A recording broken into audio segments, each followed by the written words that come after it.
Hello दोस्तों, आज हम पढ़ने जा रहे हैं ईएमआई इलेक्ट्रोमैग्नेटिक इंडक्शन का एक और इंपॉर्टेंट टॉपिक का नाम है लेंज लॉ।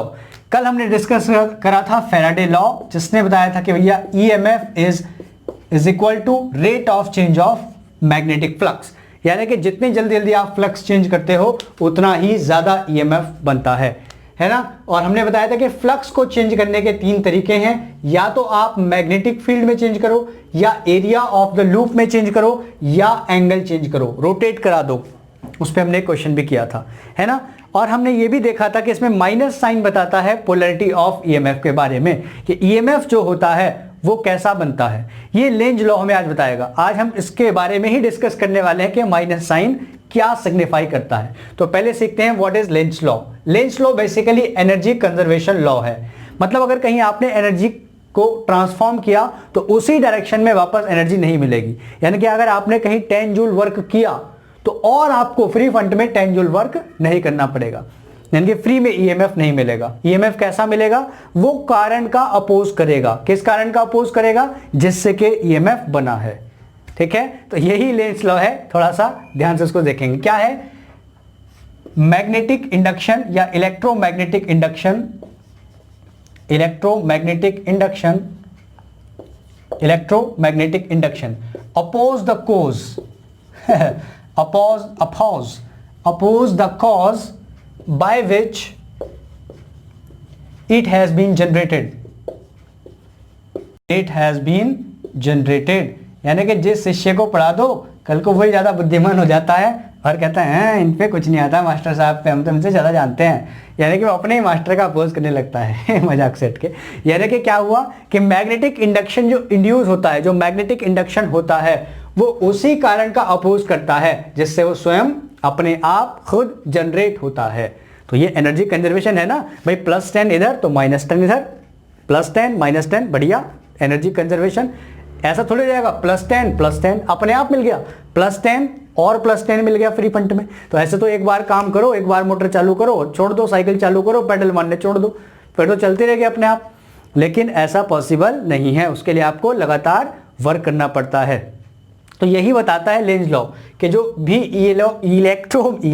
इलेक्ट्रोमैग्नेटिक इंडक्शन होता है, जो भी होता है वो कैसा होता है कि वो उस कारण का अपोज करता है जिससे कि वो खुद जनरेट हुआ है। ठीक है, अब इसको ध्यान से देखो, दो वर्ड पकड़ लो, कारण और अपोज, कोज एंड अपोज। चलो शुरू करते हैं कोज और अपोज को। देखो किस तरह से। फॉर एग्जाम्पल मेरे पास है एक सिंपल सी कॉइल, ये रही एक कॉइल, और इसके पास मैं इधर से लेकर के आया एक मैग्नेट। रखोगे तो कुछ नहीं होगा क्योंकि फ्लक्स में चेंज नहीं होगा। और ईएमएफ जनरेट होने के लिए फैराडे अंकल ने बताया कि भैया फ्लक्स में चेंज होना चाहिए। फ्लक्स कितना भी ज्यादा हो, ईएमएफ जनरेट कब होता है? जब फ्लक्स में चेंज हो। फील्ड लाइन कभी 10, कभी 5, कभी 4, कभी 3 बदलती रहे बार बार। ओके, तो इसको हम लेकर आए, इस डायरेक्शन में हमने मोशन कराया। चलो और थोड़ा सा अच्छा पिक्चर देने के लिए हम देखते हैं टो। ठीक है, इसको, ये रहा एक मैग्नेटिक टेप है, मजाक कर रहा हूं, टेप है, और ये रही नॉर्थ, ये नॉर्थ, और ये रहा साउथ। अब इसको ऐसे हमने इसके अंदर एकदम से पास कराया। कल हमने बताया था d∅/dt, जितना फ्लक्स में चेंज जितनी क्विक करोगे उतना ही ज्यादा ईएमएफ की वैल्यू मिलेगी। और हमने देखा था डिफ्लेक्शन, जितना स्लोली आप करोगे उतना ही कम डिफ्लेक्शन देखने को मिलेगा, जितना क्विक करा उतना ही ज्यादा डिफ्लेक्शन देखने को मिला था। ओके, तो चलो बात करते हैं इस पर कि अगर हम ये नॉर्थ साउथ इसके अंदर को ऐसे पास कराएं स्लोली, क्विकली, व्हाटएवर, तो इसमें जो ईएमएफ की डायरेक्शन है वो क्या होगी? इसकी तरफ को लाया जा रहा है, बस इस तरह से इसके तरफ को इसको ला रहे हैं ऐसे करके। ठीक है, तो what will be the direction of current induced? भाई अगर ये कॉइल बंद है तो करंट हो जाएगा ना। जो वोल्टेज होता है, जो ईएमएफ होता है, that is responsible for current. यार इसमें एप्सिलॉन वोल्टेज आ गया, आर इसका रेजिस्टेंस है, तो एप्सिलॉन/आर करंट आ गया। अगर सर्किट क्लोज है तो सर्किट तो क्लोज है। ठीक है, बस ध्यान रखो cause and oppose. Lenz law, cause and oppose. What is cause? Cause is the magnetic field. देखो यहां पर ध्यान से, ये जो नॉर्थ पोल है ये इसकी तरफ को आ रहा है, तरफ को आ रहा है माने ये क्या? अब कॉज क्या है, कारण क्या है, कॉज क्या है? कॉज ये है कि नॉर्थ साउथ पोल, यानी कि north pole, basically north pole का इस साइड को आना, ये हुआ कॉज। नॉर्थ का इस साइड आना, motion is the cause. What is oppose? Opposes by stopping the motion. ये क्या करेगी कॉइल, ये इस तरह का मैग्नेटिक फील्ड जनरेट करेगी कि इस मोशन को रोकने की कोशिश करेगी, है ना भाई। कॉज क्या हुआ, नॉर्थ पोल की इसकी तरफ को मोशन, अपोज क्या हुआ, इसको रोकना। तो रोकेगी कैसे, इस साइड नॉर्थ पोल, पिछली साइड साउथ पोल। पता है ना, north north repel each other, north north repel each other, north north repel करते कि नहीं। तो इस साइड कैसा पोल बन जाएगा, नॉर्थ। और अगर नॉर्थ पोल बन गया तो करंट की डायरेक्शन आप निकाल सकते हो, right hand thumb rule. North pole की तरफ का अंगूठा, कर्लिंग फिंगर क्या आ गया, anti clockwise when seen from the this side, RHS right side. Clear है, आई बात समझ में। कॉज और oppose, what is the cause, cause is that north pole is coming towards this, coming towards this. What is oppose? It wants to stop this. And how will it stop? It will stop by creating the north pole in the same direction because north and north repel each other. ठीक है, समझ में आ गया। तो what is the direction of current induced? That is anti-clockwise. Lenz's law, cause और oppose, दो word ध्यान रखने हैं। चलिए अगला देखते हैं, cause and oppose। इस तरह से एक सोलेनॉइड है, वैसे तो कोई अंतर नहीं पड़ेगा, सोलेनॉइड हो या कुछ भी हो। ये हिस्सा बाहर वाला है ऐसे, और ये हिस्सा अंदर वाला है। फिर से एक मैग्नेट है, लेकिन इस बार नॉर्थ साउथ सभी है, इसको दूर ले जाया जा रहा है। कॉज क्या है, दूर ले जाया जाना। अपोज क्या होगा, अपने आप ढूंढो, दो ही चीजें ढूंढनी है, कॉज एंड अपोज। देखिए तो इस तरह से हमारे पास ये रहा एक सोलेनॉइड, है ना। और ये वाला जो हिस्सा है बच्चों, ये बाहर वाला हिस्सा है ना, this is the outer side. और ये जो हिस्सा है ये वाला, this is the inner side, है ना, ये अंदर से आ रहा है ऐसे, this is the inner side, this is the inner side, this is the outer side. ये ध्यान रखना, क्लियर है। अच्छा अब बताओ कॉज क्या है और अपोज क्या है। कॉज है नॉर्थ पोल का दूर जाना या मैग्नेट का दूर जाना। अपोज क्या हुआ, पास बुलाना। कॉज दूर जाना, इससे दूर जा रहा है। अपोज क्या हुआ, पास बुलाना, खींचना। तो कैसे खींचेगा, ये नॉर्थ है तो इधर साउथ बना के खींचेगा। और इधर साउथ कैसे बनाएगा सर, बहुत ही सिंपल, नॉर्थ पोल दूर जा रहा है तो उसको खींचना चाहता है, कॉज दूर जाना, अपोज पास बुलाना। तो कैसे पास बुलाएगा, अपनी तरफ साउथ बना के। और साउथ कैसे बनाता है, अंगूठा इधर क्लॉकवाइज। क्लियर है ना, तो सब क्लियर है, साउथ नॉर्थ। तो यहां पर एक कैसा फील्ड बन जाएगा, क्लॉकवाइज। आगे बात समझ में। तो इधर साउथ और इधर नॉर्थ पोल क्रिएट हो जाएगा, यानी कि इस डायरेक्शन में क्लॉकवाइज करंट फ्लो होने लगेगा। इज दैट क्लियर बच्चों, समझ में आ रही है बात। कॉज और अपोज, दो ही वर्ड पकड़ के रखने हैं, कॉज एंड अपोज। कॉज क्या है हर बार अलग होगा, उसको आप ध्यान से देखोगे। चलो एक और सवाल देखते हैं। ये एक वायर है, वायर में करंट जा रहा है ऊपर को, और एक कॉइल रखी हुई है, एक लूप रखी हुई है पास में। क्या इस और ये करंट है ये स्लोली इंक्रीज हो रहा है, इट इज इंक्रीजिंग ग्रेजुअली, है ना। फिर से कॉज और अपोज। कॉज क्या है, करंट का बढ़ना।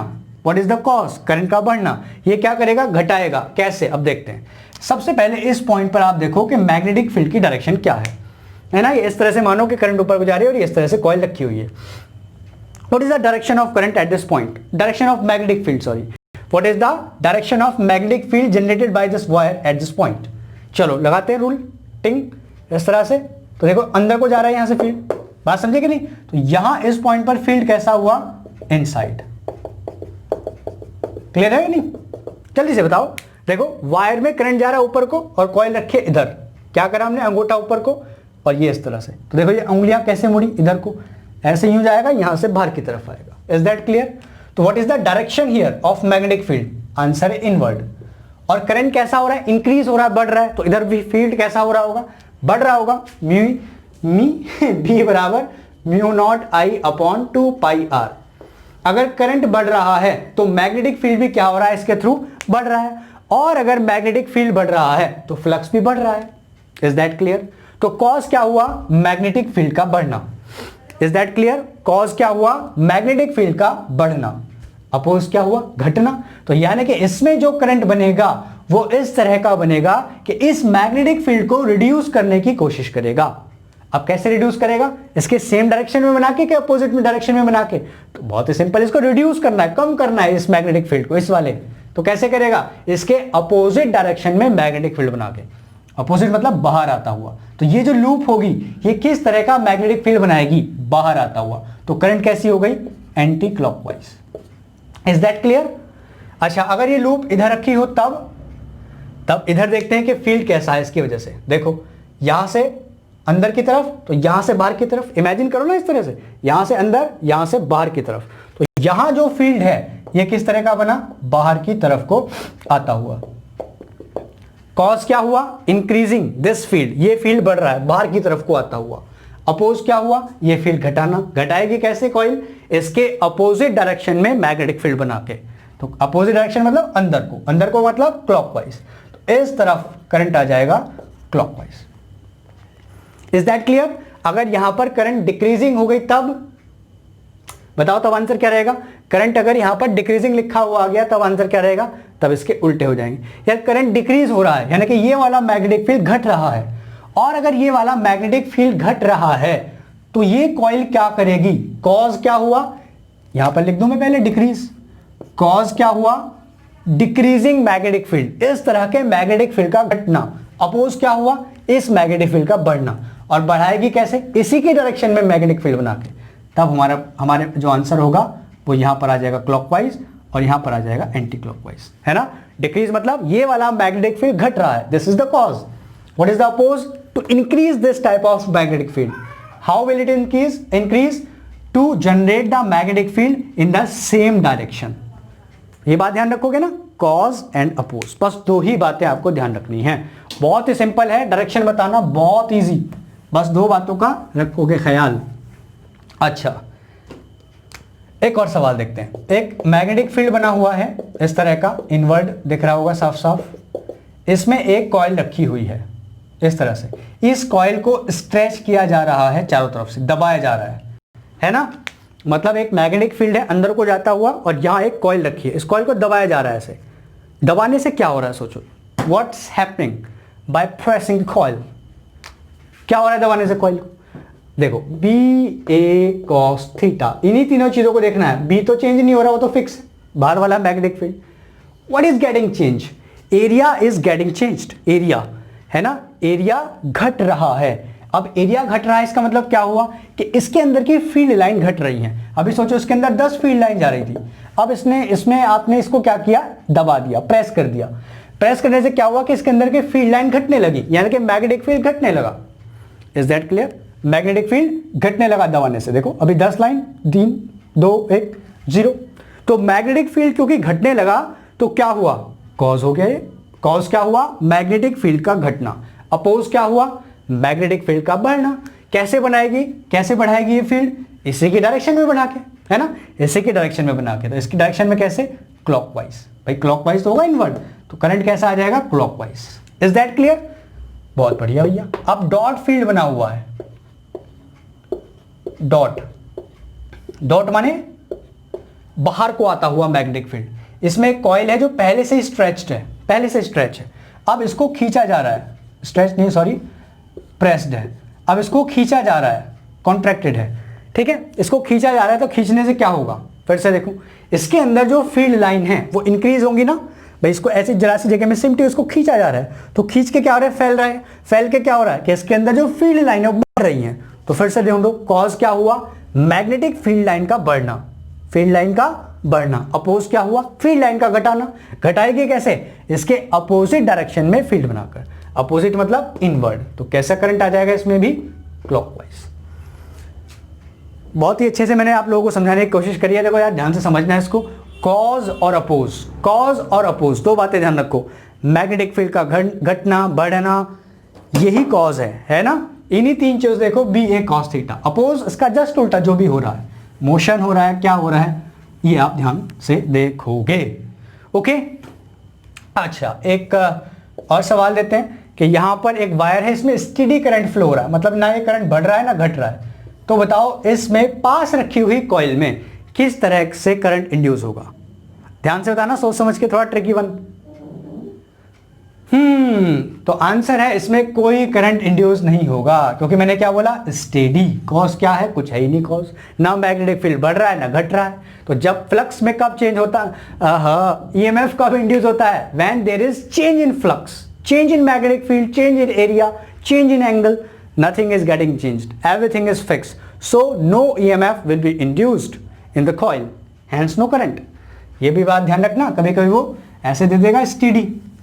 ओके, चलो एक और इस तरह का फील्ड है, फिर से इनवर्ट इनसाइड द पेपर, और इसके अंदर एक कॉइल है, इसको लाया जा रहा है, और एक दूसरी कॉइल है, इसको निकाला जा रहा है. इससे इन दोनों में करंट की डायरेक्शन बतानी है.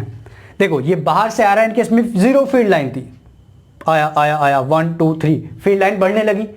तो कॉज क्या हुआ? मैग्नेटिक फील्ड का बढ़ना. किस तरह के मैग्नेटिक फील्ड का बढ़ना? अंदर जाते हुए मैग्नेटिक फील्ड का बढ़ना.